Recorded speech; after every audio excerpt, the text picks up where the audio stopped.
I'm on the test server, and we're going to be taking a look at the new mech Outlaw, which, can we all just collectively agree that this is the worst looking mech in the entire game? Like, what the hell am I even looking at, actually? It's like a Seeker consumed nomad, but in, like, the least cool way possible. But, apart from that, let's just get into the mech itself. The stats are as follows. Heavy energy capacity, 32 maximum energy. I said before in a stream, I've said it multiple times, I'm pretty sure what they're doing is they're normalizing the 32 energy, which is considered heavy energy capacity. They're normalizing the 32 energy because at some point they're going to start introducing 40 energy capacity mechs with 20 energy capacity weapons, because let's be real, what else are they going to put in tier 9 in terms of weapons if it's not a higher energy than the already 16 energy legendary weapons that are in tier 8? So I'm pretty sure this will become the basically the medium version of late game, and then there will be an ultra heavy energy capacity of 40 in the not so distant future. But with that aside, HP of 213,000, this is basically Aegis HP. In terms of speed, 20 kph, that's the same speed as Aegis, same speed as Panther, stuff like that. But then the ability, it's like a combination of Solus, Hemlock, and Guardian. And I'll show you what I mean. Targets an enemy within line of sight to disable its weapons and put its ability in cooldown. The time this takes to come into effect depends on how far the target is. Any other enemies within a certain radius of the target are also affected. It is, of course, an attacker mech, same as Guardian. HP, speed, power, ability, cooldown, 7.5. This is because there's ability cooldown modifier, which is absolutely terrible when I'm trying to showcase a new mech. I really wish that modifiers did not affect the test server, but hey. So yes, normally it's 15 seconds, which is just slightly faster than Guardian's. Guardian's is, I believe, 16 seconds. The range is 100 meters. The radius is 5 meters. Of course, there are implants that can extend the range by 30% and the radius by 30%. But essentially, you target an enemy in the distance, so long as they're in line of sight. It's not a projectile, so you don't actually have to be able to hit them. You just need to be able to see them. And you basically apply a delayed system crash, similar to the way that Hemlock's Daze has a delay. And then once that is finished, then the mech that you targeted, along with all other mechs within a 5-meter radius, will be system crashed. So this will clear effects from allies, this will crash all enemies within that radius, etc., etc. Now what's interesting about the foul play as opposed to system crash is that system crash is not a status effect. System crash is a mechanical effect.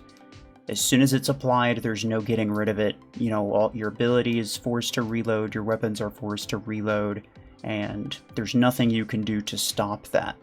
However, foul play is technically a status effect. Well, at least it is during the delay period.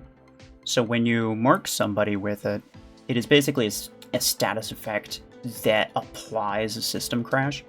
So before it applies system crash, you are able to use system crash to clear that off of allies. Though of course it would require a Guardian because, you know, ally outlaws are not able to actually target ally mechs. They can only target enemy mechs. But anyway, yeah, you can system crash it and clear it off before it fully takes effect, but once it takes effect, then you're screwed. It doesn't matter if you already activated Phase Cloak. It doesn't matter if you use a Seeker Teleport or anything like that. The only thing that does technically clear off foul play is Redeemer. The issue with that is that Redeemer has a delay that's very similar to Outlaw's delay, meaning that in order to effectively use the backtrack to clear off Outlaw's ability, you have to both use your abilities at essentially the exact same time. It's very difficult, and I actually was not able to get footage of that. But what's also interesting is the radius effect. Not in the way of like, oh, it'll system crash all of the enemies within that radius. I mean, that part's obvious. but being able to actually effectively system crash yourself in a plethora of situations, specifically against something like a surge that dashes in and EMPs you, if you time it right, then you can get this thing to activate after you're EMP'd, crashing the surge, and actually removing the EMP from your mech. So that's very helpful from a self-preservation standpoint. And this works for all effects, being like blindness, daze, hunter's mark, stuff like that. What it also does, very unfortunately, is it will remove deployable abilities.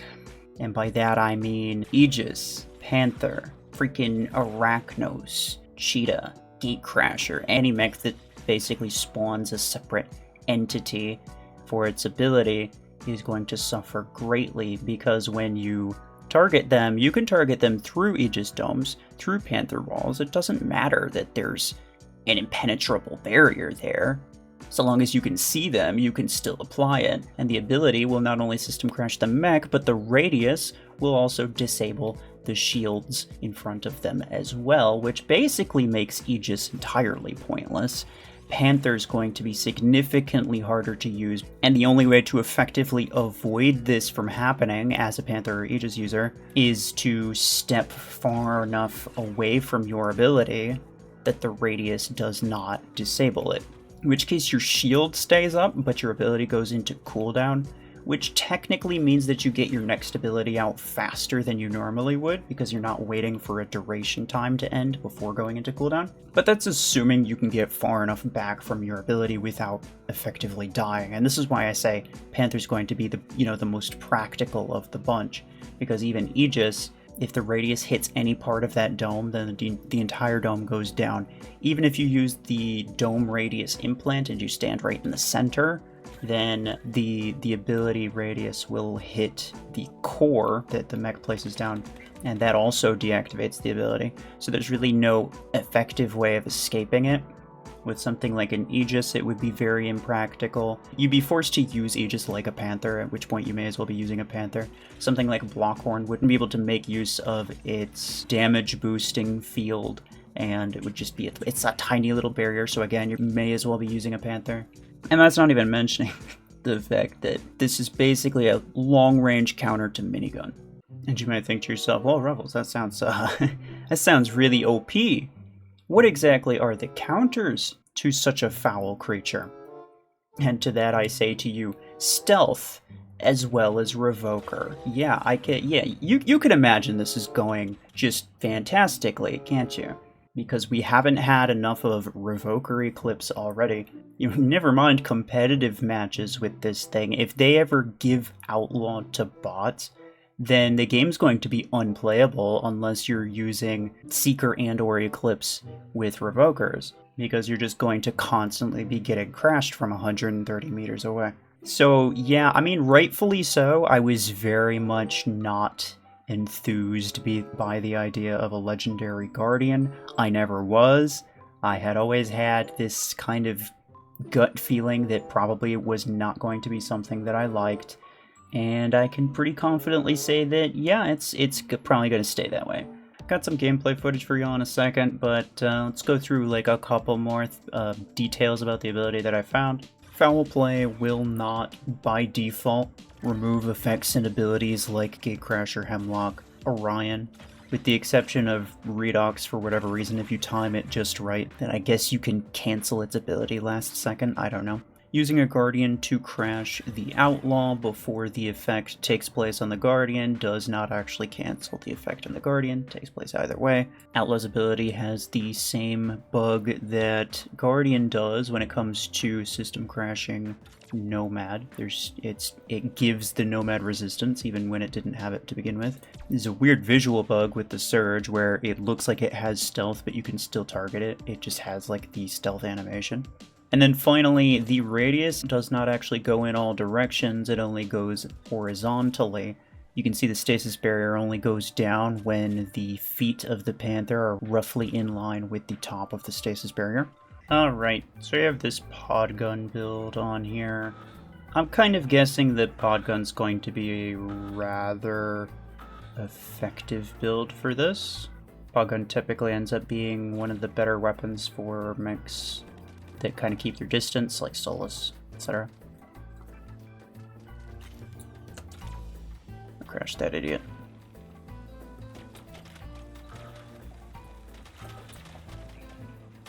See, this is full.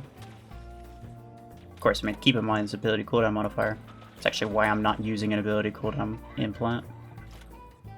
The weapons are maxed. The mech is maxed.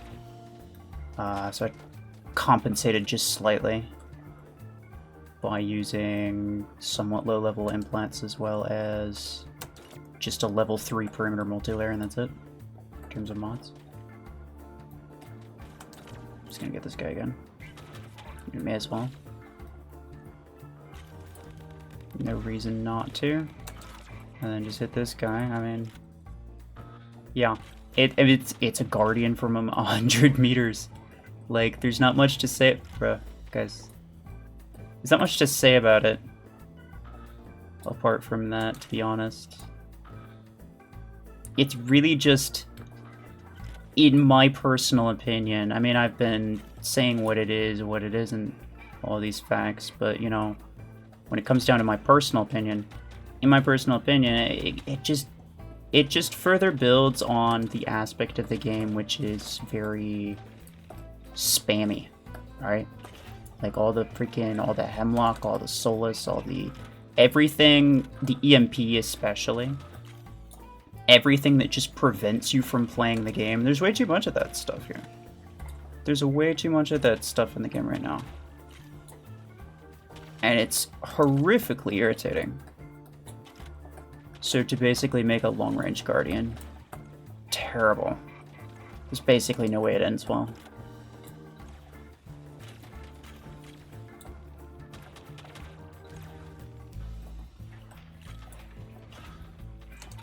I mean, 15 seconds is a pretty decent time. And, you know, if you want to know what the counters are, like I said, Seeker and Eclipse. It'll stop Surge cold. I mean, once the Surge is in stealth, then you're chilling. But, yeah. The only real counters are weapons with 0 reload, like Revoker. And mechs with stealth or like a teleport. Which is really annoying, obviously, because those are already the most irritating and OP mechs and weapons in the game, right? So I suppose to some degree you might say, well, if they're that OP, then it would make sense that they would continue to be OP. But I guess I was sort of hoping for somewhat of a counter to all the freaking Revoker spam, as opposed to just something that further solidifies the Revoker spam. Maybe that's just me.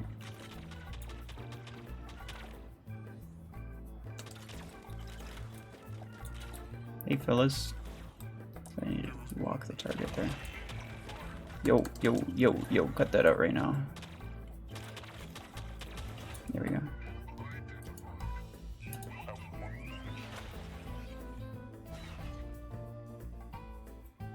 Alright, so yeah, and that is it for Outlaw. I mean, my final thoughts are like, it seems really over the top, and I'm not really a fan. Although, in all fairness, basically every tier 9 mech has sounded like disgustingly OP.